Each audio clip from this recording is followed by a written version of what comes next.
Alors, on s'assoit, hop, on se met à l'aise, on remet le t-shirt et bonjour tout le monde. Bon, j'espère que tout le monde va bien. J'avais dit que je faisais une vidéo par semaine. Je m'y suis tenue parce que la dernière date du lundi de la semaine dernière. On est jeudi de la semaine d'après. Ça n'a pas respecté le délai d'une semaine pile poil, mais du coup, c'est quand même une par semaine, donc je m'y suis tenue. Aujourd'hui, je vais répondre à vos questions. J'ai lancé une petite FAQ sur YouTube, donc du coup, voilà, je vais un petit peu répondre à vos questions, plutôt parcours pro et tout ce qui est un petit peu plus perso. La FAQ sommeil, ça viendra dans un second temps pour que vous puissiez un peu me connaître un petit peu mieux. Donc, c'est parti pour les réponses. Alors du coup, j'ai pris des captures d'écran de toutes les questions que j'ai eues. La première à laquelle je voulais répondre, c'est quelles ont été tes études? Alors, vous savez que moi je suis consultante sommeil, mais c'est une reconversion. J'étais pas consultante sommeil il y a 10 ans. Donc moi j'ai fait des études dans l'esthétique. J'ai fait un CAP, après j'ai fait un BP, j'ai fait un BTS, et ensuite j'ai fait une licence commerciale pour travailler justement dans le commerce en tant que responsable commercial, mais dans l'esthétique, dans le milieu de l'esthétique. Donc c'est mon parcours pro, enfin mes études du coup. J'ai travaillé dans des instituts de beauté. J'ai travaillé ensuite en tant que commerciale pour Lolita Lempicka pour les parfums. Et ensuite, je suis partie à l'étranger. Donc, j'y suis restée 1 an et demi en Angleterre, à Bristol. Et ensuite, du coup, j'ai été responsable commerciale pour une marque que j'adore, que j'affectionne énormément, qui s'appelle Blumea, qui est une marque d'esthétique qui crée des appareils justement pour les esthéticiennes, pour les instituts de beauté. C'est une super belle marque, donc j'y suis restée 6 ans. Et voilà, ça c'est mon parcours un petit peu études. Donc au niveau des études, ça a été surtout esthétique. Et puis après, quand j'ai décidé de me reconvertir, du coup, je me suis formée sur tout ce qui était périnatalité. Et à ce moment-là, je me suis vraiment formée sur tout ce qui englobait, selon moi, le sommeil. Petite pause thé. Donc ensuite, quand j'ai décidé de me reconvertir et de me reformer sur un tout autre univers, je me suis formée auprès de l'Orange Verte, donc dans un premier temps sur le sommeil, parce que c'était vraiment ce qui me passionnait et ce que je voulais faire du coup. Je me suis aussi formée sur ma seconde spécialité qui est le Dunstan Baby Language, qui est une méthode pour venir comprendre les pleurs de bébé et du coup s'adapter à ses besoins pour y répondre plus vite et efficacement.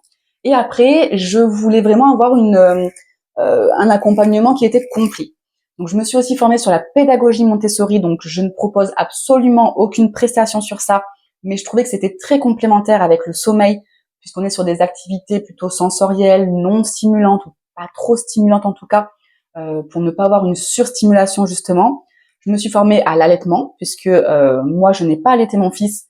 Ça sera le sujet d'une autre vidéo, parce que j'ai eu dans la périnatalité, du coup, j'ai eu beaucoup de questions et de réflexions et de remarques sur ça. Donc, j'en ferai vraiment toute une autre vidéo parce que c'est important, je pense aussi, de déculpabiliser tout le monde et moi aussi, du coup. Donc voilà, je me suis formée sur l'allaitement pour accompagner tous les parents et toutes les mamans, que ce soit les mamans allaitantes ou les mamans qui vont nourrir leur bébé au biberon. Et je me suis aussi formée sur l'accompagnement du postpartum, qui me semblait essentiel parce que, le postpartum, on sait que c'est tout un univers très complexe, encore peu compris. Donc, je me suis aussi formée sur le postpartum. Pourquoi cette reconversion pro? Pourquoi cette reconversion pro? Parce que déjà quand je suis tombée enceinte, quand je suis tombée enceinte, j'aime pas trop dire tomber enceinte parce que ça s'est pas fait comme ça. Enfin, on a décidé d'avoir un bébé. Donc quand on a décidé d'avoir un bébé et que j'ai été enceinte, déjà j'ai commencé à beaucoup m'intéresser à tout ce qui touchait les bébés. Alors, faut savoir que mes parents étaient assistants familiaux, donc j'ai toujours été entourée d'enfants, parfois de bébés aussi. Et j'ai toujours aimé les enfants. J'ai toujours su que je voulais avoir des enfants. Et surtout, j'ai toujours eu un très bon lien avec les enfants. Je suis un aimant à enfants, comme j'aime le dire, quand il y a du monde avec des enfants, les enfants viennent tous vers moi. Ce qui ne ravit pas mon fils, mais bon. Et du coup, quand j'ai été enceinte, je me m'éloigne du sujet, mais quand j'ai été enceinte, je me suis directement intéressée à tout ce qui touchait le monde de la maternité, périnatalité, parentalité. Donc je me suis intéressée à tout ce qui concernait la parentalité douce et bienveillante, tout ce qui concernait le sommeil, vu que je suis une très grosse dormeuse, tout ce qui concernait l'alimentation aussi et de la femme enceinte et du bébé, enfin vraiment un petit peu tout. Donc déjà, je me suis passionnée par rapport à ça. Et ensuite, quand mon bébé a eu 3 mois, j'ai dû reprendre le travail. Donc pour moi, c'était sûr et certain que je reprenais en tant que responsable commercial, que je reprenais mon ancien poste. Et voilà, je voulais absolument reprendre. Sauf qu'au moment où j'ai dû laisser mon bébé de 3 mois à la crèche, déjà petit pincement au cœur. Et puis surtout après ça, je voyais que je le voyais beaucoup moins. J'attendais le week-end pour profiter de lui et de son papa, donc de ma famille. J'arrivais beaucoup moins à prendre du plaisir dans mon poste actuel. J'étais moins épanouie. Et puis à 5 mois, il a eu une grosse bronchiolite. Donc il a été hospitalisé pendant 7 jours. Il a refilé le même virus à mon conjoint. Donc son papa ne pouvait pas être là avec nous à l'hôpital, donc j'ai enchaîné les 7 jours. Ça m'a traumatisée parce que je vous en parlerai aussi, ça je pense que ça peut aussi faire l'objet d'une autre vidéo, mais j'ai vraiment des blackouts sur certains moments parce que je me souviens pas de tout, notamment de la sonde pour pouvoir s'alimenter. Ça m'a traumatisée. Il a été appareillé, il avait de l'oxygène, la sonde, enfin il avait tout. Voir son bébé comme ça pendant 7 jours, c'est très compliqué. Moi, ça a été très très dur pour moi. Et du coup, après ça, il a enchaîné en fait durant toute sa première année 6 bronchiolites en tout. Donc la première a été la plus importante, mais après il en a quand même eu 6. Et moi, en fait, c'était impossible pour moi de ne pas être avec mon bébé parce qu'il était tout petit en plus quand il était malade. Donc je m'arrêtais tout le temps. J'étais tout le temps en arrêt parce que je voulais être avec mon fils. Et voilà, je m'épanouissais plus dans mon poste. Donc j'ai dit là, faut que je fasse un truc. Et du coup, j'ai décidé d'arrêter. Donc j'ai négocié une rupture conventionnelle avec mon ancien employeur qui a accepté et je me suis reconvertie. Et là je me suis dit il y a 2 options. Soit je reste dans ce que je connais, soit je vais totalement ailleurs dans quelque chose de totalement nouveau mais qui me passionne et pour lequel j'ai vraiment de l'engouement. Et c'est ce que j'ai fait. Donc me voilà. Après voilà, j'ai fait tout le parcours dont je vous ai parlé juste avant. Et puis après, je me suis lancée donc il y a 1 an. Et voilà, donc j'ai accompagné plus de 30 familles en 1 an. Et c'est vraiment un métier que j'adore. J'ai pas la boule au ventre. Le matin, je me lève, je suis contente. Quand j'accompagne les familles, quand j'ai des retours, je suis contente. Et voilà, je suis heureuse de ce que je propose. Donc aucun regret pour cette reconversion pro. Donc 3e question, où interviens-tu? T'arrive-t-il de recevoir en présentiel dans des lieux spécialisés? Je ne fais que du visio, que du distanciel. Ça me permet de toucher vraiment tous les parents.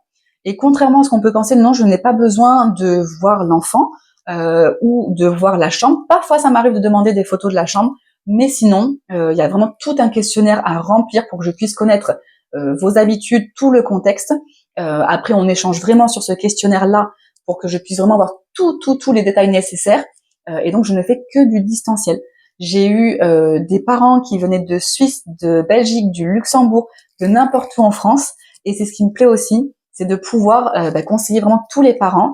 Et moi, ça me permet aussi de pouvoir un petit peu modifier mon agenda, mon planning comme je le veux et pouvoir m'adapter aussi à mon fils quand il est malade, quand il y a des jours où il y a grève à la crèche, voilà, d'avoir aussi des horaires où il ne passe pas 10 heures par jour à la crèche. Ça, c'était quelque chose qui me gênait quand c'était le cas. Donc du coup, maintenant, il fait 9h, 15h30. Tous les mercredis, je l'ai avec moi. Donc je me retrouve beaucoup mieux dans cet équilibre-là. Et du coup, ça me permet vraiment de pouvoir conseiller tous les parents. Donc je ne fais que du distanciel. Combien de familles as-tu accompagné? Donc on est sur une 30aine de familles accompagnées sur 1 an. Et donc depuis combien de temps es-tu monté? As-tu monté ton entreprise? Ça fait 1 an. J'ai fêté mes 1 an le 4 octobre. Quelles sont tes différentes formules d'accompagnement? C'est une super question parce que du coup, je vais pouvoir un petit peu vous expliquer tout ça. Alors, j'ai un accompagnement. On va commencer par le commencement. J'ai une consultation unique qui s'appelle l'étoile filante. Celle-ci, elle est à 90 € et c'est vraiment une consultation pour des toutes petites problématiques, un petit changement qui a eu lieu récemment ou un changement à venir. C'est pas pour une problématique importante. Sinon, je vais avoir des accompagnements 2 semaines, donc ça c'est la douce nuit à 239 €. l'accompagnement 2 semaines. Donc on a un gros point en visio pour que je crée le plan de sommeil, vous le présenter et voir ce qui est faisable du coup par rapport aussi au bébé. Donc tout est toujours personnalisé, tout est toujours sur mesure. Donc ça peut être le bébé ou l'enfant jusqu'à 5 ans d'ailleurs. Mais du coup on a tout un rendez-vous en visio qui dure 1 heure, 1 h 30. Après du coup on a un suivi sur 2 semaines. Donc le suivi se fait sur WhatsApp. Donc je crée un groupe avec les parents, donc on est 3 sur le groupe, et sur ce groupe on va tout échanger pour ajuster. Donc vous allez toujours me dire comment ça s'est passé, ce que vous avez dû faire, ce qui a fonctionné, ce qui n'a pas fonctionné, et on organise. On fait toujours du sur-mesure et le but n'est pas de vous brusquer vous ni bébé. Donc on s'adapte vraiment au rythme du bébé, de l'enfant et de la famille. Donc ça c'est l'accompagnement 2 semaines. À la fin des 2 semaines, il y a un rendez-vous visio ou téléphonique du coup de bilan. Et ensuite, on va avoir l'accompagnement 4 semaines.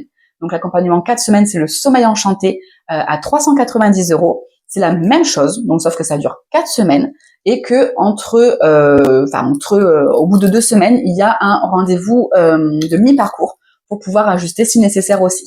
Ensuite, j'ai tout récemment créé une nouvelle prestation pour les futurs et jeunes parents pour pouvoir faire le tri dans tout ce qu'on entend, parce qu'on entend tellement de choses sur le sommeil, mais beaucoup de bêtises. Donc je voulais vraiment que les parents, avant que l'enfant arrive, puissent avoir les informations importantes et surtout les déculpabiliser, parce que il y a une énorme pression sur le sommeil, surtout pendant les premières semaines, les premiers mois, encore plus quand c'est le premier, parce que on sait pas et on entend tout le monde qui donne son petit conseil. Donc j'ai créé du coup l'accompagnement Premier Rêve, qui est celui-ci à 169 €. Celui-ci comprend 2 séances, une séance en fin de grossesse généralement, donc autour du dernier trimestre, ou durant les toutes premières semaines de vie de bébé, justement pour vous aider à comprendre comment fonctionne le sommeil, et une deuxième séance du coup aux alentours des 3-4 mois de bébé, pour ajuster, adapter et voir s'il y a des petites problématiques à ce moment-là déjà qu'on peut commencer à analyser et régler. Et ensuite, j'ai un accompagnement spécial jumeaux. Donc cet accompagnement-là s'appelle les rêves jumelés. Il est à 480 €. Ça dure 4 semaines parce que pour les jumeaux, c'est nécessaire d'avoir vraiment un accompagnement un petit peu plus long, donc 4 semaines, qui comprend la même chose que l'accompagnement Le Sommeil Enchanté pour un enfant. Sauf que là, on est vraiment pour des jumeaux. Donc il y a 2 plans de sommeil différents, parce que parfois ils ont 2 besoins de sommeil complètement différents. Et on est sur du 4 semaines avec le plan de sommeil au départ, présenté en visio. Au bout de 2 semaines, le rendez-vous bilan, et au bout de 2 semaines, le rendez-vous, j'ai un bug, le rendez-vous milieu de parcours, et au bout de 4 semaines, le rendez-vous bilan. Donc ça, c'est l'accompagnement pour les jumeaux, les rêves jumelés à 480 €. Donc on a fini un petit peu sur les questions au sujet de ma vie pro. Là, on va passer un peu plus sur ma vie perso. Donc, quel âge as-tu et où vis-tu? J'ai 32 ans. Parfois, je bug, parfois, je dois réfléchir. Je me dis, attends, j'ai quel âge déjà?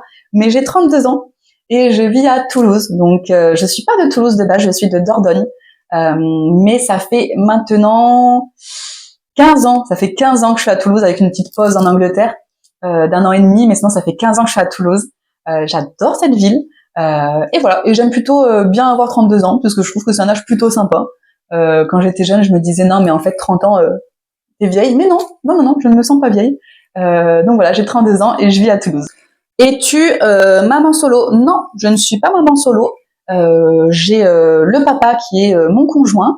On est mariés même religieusement, mais on n'est pas mariés civilement. Donc non, j'ai bien le papa qui est présent. Je ne le montre pas sur mes réseaux sociaux parce que je veux garder cette partie-là de ma vie vraiment personnelle. Comme je ne montre pas le visage de mon fils. Donc bien sûr mon conjoint on le voit beaucoup moins sur mes réseaux sociaux parce que c'est des réseaux pro de toute façon, donc il parlait que parfois je le prenne en photo de dos ou quoi que ce soit. Mon fils on le voit un petit peu plus, mais je vais toujours flouter le visage pour jamais vraiment montrer son visage. Donc voilà, je tiens aussi à garder ma vie perso, ma vie familiale, et à pas la mélanger avec ma vie pro, du moins pour le moment. C'est pour l'instant ce dont j'ai envie. Ça peut être amené à évoluer, mais pas pour le moment. Prochaine question. C'est comme le cordonnier le plus mal chaussé pour le sommeil de ton bébé ou tout est ok chez toi? Très bonne question. Alors non, on a quand même un sommeil qui est très régulier pour Tidiane, mais comme tout le monde, il y a des périodes où c'est la galère. Donc typiquement, ces derniers temps, les dernières semaines avant que je parte au salon, Les endormissements étaient très très compliqués. On ne comprenait pas pourquoi. Il voulait qu'on reste à côté de lui, donc aucun souci. S'il y a besoin d'accompagnement, on l'accompagne. Mais sauf qu'il ne s'endormait pas en restant à côté de lui. Ça a été vraiment très compliqué. Pour mon conjoint de gérer les endormissements tout seul pendant que j'étais à Paris, ça a été aussi une galère. Donc après, je suis rentrée, on a mis en place plein de petites choses, doucement, bienveillantes, pour qu'il puisse se sentir en sécurité. Et du coup, l'endormissement, maintenant, c'est très très bien, il n'y a aucun souci. Par contre, maintenant, ce qu'il nous fait, et ce qu'il ne nous faisait pas avant, hein, parce qu'il a fait quand même ses nuits relativement tôt, il a fait ses nuits à 2 mois et demi. Après ça, par contre, l'hospitalisation de la bronchiolite l'avait quand même bien chamboulé. Donc, entre ces 5 mois et ces 11 mois, ça a été vraiment en dents de scie. Il y avait des nuits, ça se passait très bien, des nuits très compliquées. Et entre ces 8 et 11 mois, c'était la galère. Donc là, on avait fait nous-mêmes appel à une conseillère, enfin une consultante sommeil. Ça s'était très très bien passé, on avait eu des super résultats. Je savais déjà que je voulais être consultante sommeil à ce moment-là, mais j'étais pas encore formée. Et puis je pense que de toute façon, quand c'est ton enfant, c'est pas pareil. Donc même si on a un deuxième enfant et qu'on a des problématiques sommeil, ben, je pense que je pourrais faire appel encore à une consultante sommeil, parce que quand c'est ton enfant, ben, c'est pas pareil. Donc après les 11 mois, après qu'on ait fait appel à cette consultante sommeil, ça s'est super bien passé. Donc là, il a très très bien dormi, il faisait des nuits de 13 heures, des super siestes. C'est toujours le cas maintenant. Il fait toujours des très belles nuits, il fait toujours une très bonne sieste, même s'il commence petit à petit à la raccourcir, ce qui est normal. Mais ce qu'il nous fait là depuis une semaine, et qui nous est pas du tout, c'est que là en ce moment il a besoin de savoir qu'on est là. Donc en pleine nuit il va se réveiller en pleurant, il va dire maman, maman, et puis je vais juste lui dire de loin, c'est bon, je suis là, tu peux te rendormir. Heureusement nos chambres ne sont pas trop loin. Et ben du coup là il va s'endormir, c'est bon. Donc voilà, là je peux vraiment pas faire grand chose par rapport à ça, il a besoin d'être rassuré, donc ben, je le rassure en lui montrant que je suis là. Mais non, c'est pas le cordonnier le plus mal chaussé. Mais en tout cas, il y a des galères aussi. Il y a des soirs où l'endormissement va être plus compliqué. C'est rare, mais ça arrive. Hier, exceptionnellement, j'avais un rendez-vous téléphonique à 13h. Il s'est endormi à 13h. D'habitude, la sieste, il s'endort à 12h15, 12h30. Et il m'a fait une petite phase de rébellion. Non, je veux pas faire dodo. Et qui me le fait jamais. Donc non, ça m'arrive aussi. Mais forcément, c'est un peu plus facile pour moi de le gérer. Bien que, encore une fois, quand c'est ton enfant, tu le gères pas de la même façon que si tu conseillais pour un autre enfant. Et du coup, dernière question, comment faire pour ne pas s'énerver contre ton bébé ou ton enfant quand il ne veut pas dormir? Je sais que c'est pas facile. Surtout que toi, t'es fatigué, t'es frustré, t'en peux plus, t'as envie de dormir, tu veux qu'il s'endorme à telle heure parce que t'as prévu un truc ou quoi que ce soit. Et puis ça arrive pas, donc c'est dur. J'ai pas la solution à te donner comme ça. Je peux pas te dire voilà, là il faut que tu fasses ça, ça, ça. Il y a des choses qui marchent avec certains parents pour pas s'énerver, d'autres non. Faut juste comprendre que oui, pour lui c'est peut-être difficile. Tu l'accompagnes, t'es là pour lui, mais parfois voilà, tu peux paraître totalement calme et zen à l'extérieur et ne rien laisser transparaître, mais à l'intérieur tu bouillis. Tu bouilles.